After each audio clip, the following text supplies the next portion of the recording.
இது மட்டும் என் லைஃப்பில் நடக்காமல் இருந்துருந்துச்சுன்னா நான் வேறு லெவலில் போயிட்டு இருந்திருக்கேன். அதனால தான் நான் இப்படி வாழ்ந்துட்டுருக்கேன் அப்படின்னு எப்போ வச்சு யோசிச்சிருக்கீங்களா? எனக்கு ஒரு தாத்தாவை தெரியும். 4 வருஷத்துக்கு முன்னாடி நான் அவரை மீட் பண்ணேன். அப்போ 80ல் இருந்தார். அவரோட 80ஸ்ல இருந்தார். அவர் என்னென்னா அந்த டைம்லேயே ரொம்ப அந்த காலத்துலேயே நல்லா படித்த ஒரு ஆள். டிகிரியெல்லாம் முடிச்சாராம். ஸோ அவருக்கு என்ன பண்ணாங்க, கவர்மெண்ட்லேருந்து ப்ரொஃபஸராகவோ இல்லை டீச்சராகவோ அவருக்கு கவர்மெண்ட்லேருந்து ஆஃபர் வந்துருந்துச்சான்.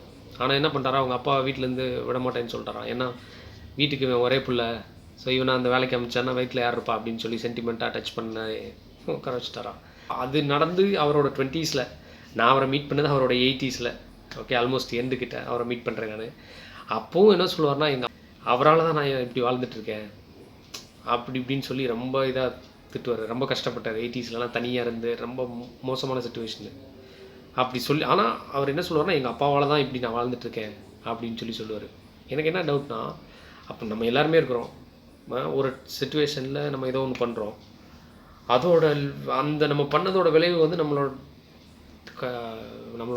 ஃப்யூச்சர்லாம் அஃபெக்ட் பண்ணி அங்கே வரைக்கும் எப்படி போகணுமா, அப்படி தான் இருக்குமா லைஃபு அப்படின்றது எனக்கு டவுட்டாகவே இருந்துச்சு.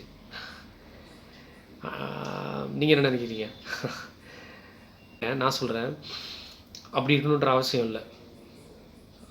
நான் மட்டும் இல்லை, விக்டர் ஃப்ராங்க்ல் நம்ம லாஸ்ட் வீடியோவில் பார்த்தோம்ல, ஃபேமஸான சைக்காலஜிஸ்ட்டு.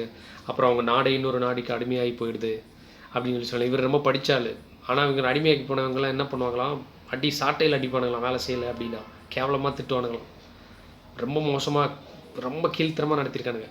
அந்த இடத்துல அவர் சொல்கிறாரு என்னென்னா, என்ன தான் உன்னோட சூழல் வந்து உன்னை எப்படி ஒரு மாதிரி ப்ரெஷர் பண்ணுற மாதிரி, உன்னை எவ்வளோ மோசமாக உன்னை ட்ரிகர் பண்ணுற மாதிரி இருந்தாலும், அந்த இடத்துக்கு நடுவில் நின்று என்ன செய்யணுன்றதை நீ முடிவெடுக்க முடியும்.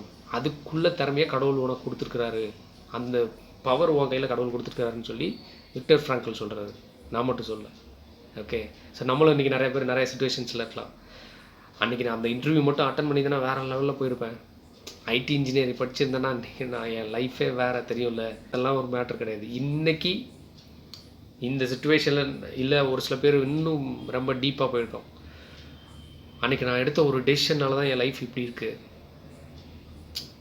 அது பெரிய தப்பு.